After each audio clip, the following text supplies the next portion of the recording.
So continuing more of my view, I'm definitely not a militant. I definitely believe that I shouldn't say militant. Excuse me. I'm definitely not that aggressive about the separation. I actually do think that it's important to study it, right? Study the dynamics, because even without the overt symbols, right? A statue of a saint, a crucifix, even without those things, there's still influence that can be seen. Even when you remove those things, there's still a lot of influence, and it creates what we Lukumi call our identity, right? A lot of, and the ironic part is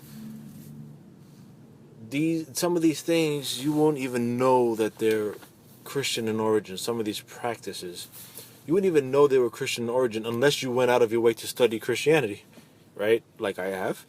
And so then you can recognize. So sometimes a Yoruba person will say, well, oh, I don't know where you guys got the idea of crossing your arms before you give each other a hug.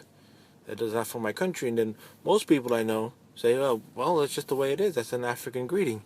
And so the Yoruba don't know where they got it from, and then we don't know where we got it from. And at the end of the day, crossing your arms to ask for blessing is a Catholic tradition. But you wouldn't know that unless you study Christianity, right? So these practices, this thing that make us identify us as a people, still has to be understood. And so, I definitely encourage people who are into not just the daily practice, but also the history of a people, of a culture, to at least study it, even if it's only academic level, even if you're not going to practice it. Understand it, because understand that we come from a long and strong tradition as well. Um, a couple of other things came up. Some not so positive. For example, every time one of the major feast days come around on Lukumi, which do coincide with the Catholic saint days, we have most people happy to celebrate the day. For example, December 17th, feast day for St. Lazarus. Most of us, like, I don't own a statue of St. Lazarus anywhere in my house. Uh, and yet it was a day that I paid particular homage to Baba Luaye. And so it was a happy day for me and the family. We enjoyed it. And so,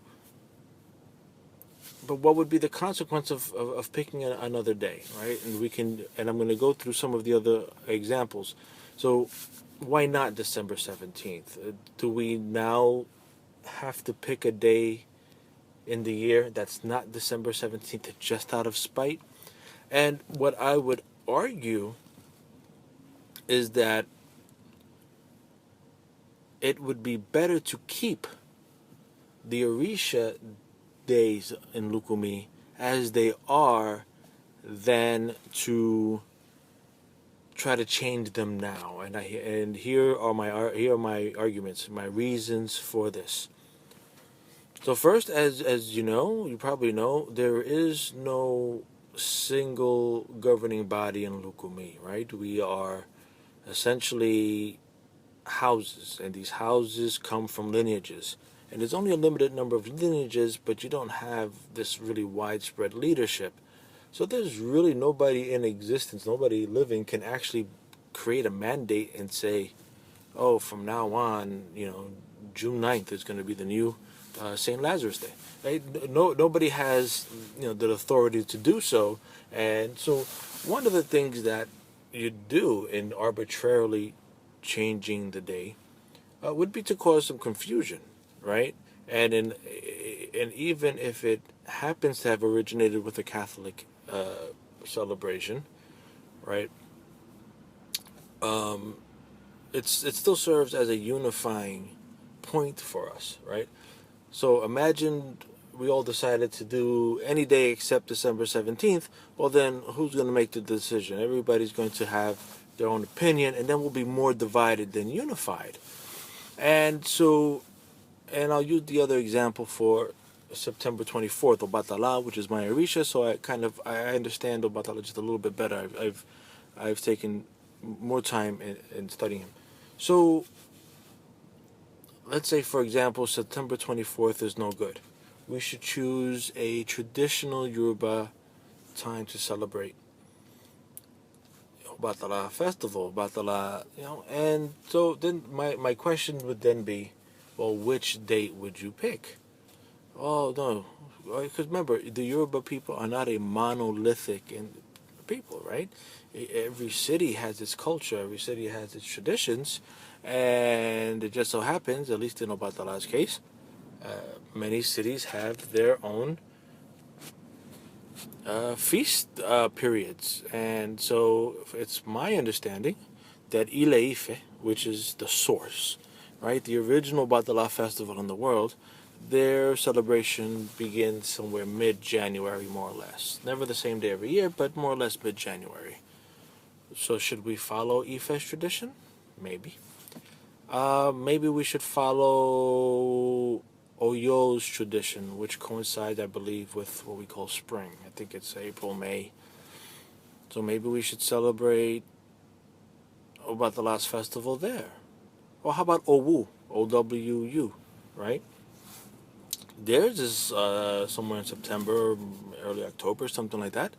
I remember communicating with the Ashikpa of Owu, and he was a very nice and cordial man, and he invited all Diaspora practitioners to Owu for the yearly celebration whenever we'd like to go, and I was thankful. I didn't go. I haven't gone yet. But should we change our day to the Owu to coincide with the Owu festival? No.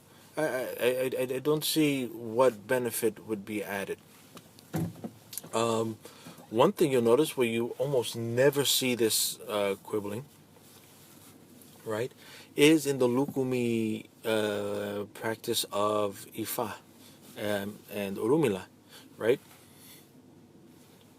Regardless of how progressive they call themselves or how traditional they call themselves, okay, every Babalao that I know, whether he likes syncretism or not, will acknowledge October 4th as Orumila's feast day. And it doesn't matter that it coincides with the feast day of St. Francis. It doesn't matter because at that day, he's there with his Oluo. He's there with his Omoawo celebrating Orumila, right? And then, and I go to my Babalao's house and if I can do some house jumping, I'll go to different Babalao's house if I'm invited. It's a quick stop to pay homage to different Ifa shrines, and it's a beautiful thing. And there's never a discussion on how we have to change it, how we have to switch the day. Everybody seems to be happy with October 4th for Orumila, the Lukumi. It's only when December 17th comes around, September 24th comes around, where we have these sort of like divisions amongst ourselves. I don't hear any Yoruba people telling us to change our festival days, right? It always seems to be one of our own that, seems to be more enlightened than everybody else. Yeah, you have to change your day. So, that's a point that I'd like to make. Just some other tidbits on some things that were influenced by Christianity. I already explained the crossing of the arms. Things like the dressing in white for a year, right? They said, well, no, we know it's not Yoruba, and we know, when I say dressing in white, for anybody who's not familiar, when we initiate Adoshu into any Orisha, we, as a sacrifice, wear white for an entire year. Like, nothing but white. And it's a very big sacrifice for anybody. You stand out in a community. It's not easy, especially, for example, here in New York, where it can and has caused discrimination. It has caused trouble in relationships and friendships, and who wants to talk to that weird person. So, over time, we live in a much more progressive time today, but it's still a big sacrifice. And of course, you have to commend anybody who has enough faith and belief and love for the Orisha that they're willing to go to this. It's no small feat, trust me. But it does have its origins. I mean, I've heard people say that there's Odun here that says you have to do it, and Odun there, but I don't think it's true. Well, it may have you may be able to interpret some Odu that may encourage the white, but I think it obviously comes from, the Yoruba practice. Sorry, not the Yoruba, the Christian practice of making promises, right?